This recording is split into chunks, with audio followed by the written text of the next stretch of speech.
সিরিয়ার নতুন সরকার আঞ্চলিক সম্পর্ক পুনর্স্থাপন প্রচেষ্টা শুরু করেছে। এই প্রক্রিয়া ইসরায়েলের দিকেও দৃষ্টি রয়েছে তাদের। জানা গেছে, ইসরায়েলের সঙ্গে আলোচনা শুরু করেছেন তারা। কৌশলগতভাবে দেশ দুটি 1948 সালের আরব ইসরায়েলের যুদ্ধের পর থেকেই যুদ্ধাবস্থায় রয়েছে। তবে তাদের সাম্প্রতিক আলোচনার অগ্রগতিও অনেক। এরই মধ্যে সম্পর্ক স্বাভাবিক করার জন্য তারা একটি সময়সীমাও নির্ধারণ করে ফেলেছে। ইসরায়েলি সংবাদ মাধ্যম জানিয়েছে, সিরিয়া ও ইসরায়েল সম্পর্ক স্বাভাবিকীকরণ চুক্তির জন্য সরাসরি আলোচনা করছে। দুই দেশের মধ্যে যোগাযোগ করিয়ে দিয়েছে সংযুক্ত আরব আমিরাত। যে কোনো চুক্তি আব্রাহাম চুক্তির সম্প্রসারণ হবে, যা কয়েকটি আরব রাষ্ট্র এবং ইসরায়েলের মধ্যে যুক্তরাষ্ট্রের মধ্যস্থতায় কয়েক বছর আগেই সম্পন্ন হয়। 2020 সালের আগস্ট এবং সেপ্টেম্বরে সংযুক্ত আরব আমিরাত ও বাহরাইন এই চুক্তিতে স্বাক্ষর করে। এরপর সুদান ও মরক্কো চুক্তি স্বাক্ষর করে। ট্রাম্প মে মাসের মধ্যপ্রাচ্যের 3টি দেশ সফর করেন। সৌদি আরবে থাকাকালীন তিনি সিরিয়ার নতুন প্রেসিডেন্ট আহমেদ আল শারার সাথে দেখা করেন। সে সময় ট্রাম্প ইসরায়েলের সাথে সম্পর্ক স্বাভাবিক করার জন্য চাপ দেন।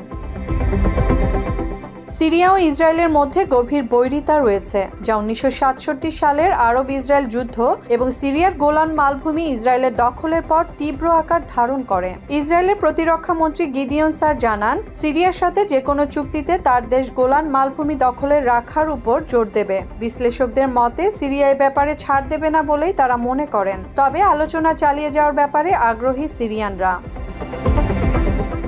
সিরিয়ার জনগণ বিভক্ত, কারণ একদিকে মানুষ 14 বছরের যুদ্ধে ক্লান্ত। সবাই বুঝতে পারে সিরিয়া নিজেকে রক্ষা করতে বা ইসরায়েলের বিরুদ্ধে লড়াই করতে পারে না। কাজেই আলোচনা একটি ভালো বিকল্প। 2024 সালের ডিসেম্বরে তৎকালীন প্রেসিডেন্ট বাশার আল আসাদ সিরিয়া থেকে পালিয়ে যাওয়ার প্রায় এক সপ্তাহ পর ইসরায়েলের পার্লামেন্ট সিরিয়ায় বসতি সম্প্রসারণের পরিকল্পনার পক্ষে ভোট দেয়। আন্তর্জাতিক আইন অনুসারে এই বসতি অবৈধ। বর্তমানে অধিকৃত গোলান মালভূমিতে 30,000-এরও বেশি ইসরায়েলি বসতি স্থাপনকারী রয়েছে। সিরিয়া বলছে তারা দুই রাষ্ট্রের মধ্যে 1974 সালের যুদ্ধবিরতি চুক্তি বজায় রাখতে চায়। তবে ইসরায়েলি প্রধানমন্ত্রী বেনিয়ামিন নেতানিয়াহু 8 ডিসেম্বর ঘোষণা করেন তিনি চুক্তিটিকে বাতিল বলে মনে করেন। ওই দিন বাশার আল আসাদ মস্কোতে পালিয়ে যান। ইসরায়েল গত কয়েক বছরে বারবার সিরিয়ায় হামলা চালিয়েছে। এর সামরিক অবকাঠামো ধ্বংস এবং গোলান হাইটসের সীমান্তের কাছে সিরিয়ার অঞ্চল দখল করেছে। সিরিয়া চুক্তি করলে সম্ভবত এসব অঞ্চলের দখল ফেরত চাইবে। যদিও সংবাদ মাধ্যমের প্রতিবেদনে বলা হয়েছে, গোলান হাইটস নিয়ে এখনো আলোচনা হয়নি।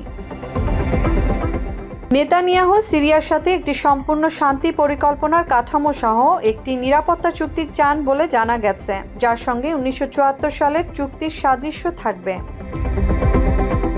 তবে ইসরায়েলের গোলান দখল নিয়ে সিরীয়দের মধ্যে ক্ষোভ রয়েছে। রাজনৈতিক বিশ্লেষক ও সাংবাদিক ইয়াসিন কাসাব বলেন, আমেরিকান চাপ এবং ইসরায়েলের ক্রমাগত সহিংসতার হুমকির মধ্যেও বিষয়টি আল শারার জন্য রাজনৈতিকভাবে চ্যালেঞ্জিং। ইসরায়েলের আরও কিছু শর্ত রয়েছে বলে জানা গেছে। এর মধ্যে রয়েছে সিরিয়ার কোনো তুর্কি সামরিক ঘাঁটি না থাকা, ইরান বা হিজবুল্লাহর মতো ইরান সমর্থিত গোষ্ঠীর উপস্থিতি না থাকা সহ আরও কয়েকটি বিষয়। মুসলিমা জাহান, বাংলা এডিশন।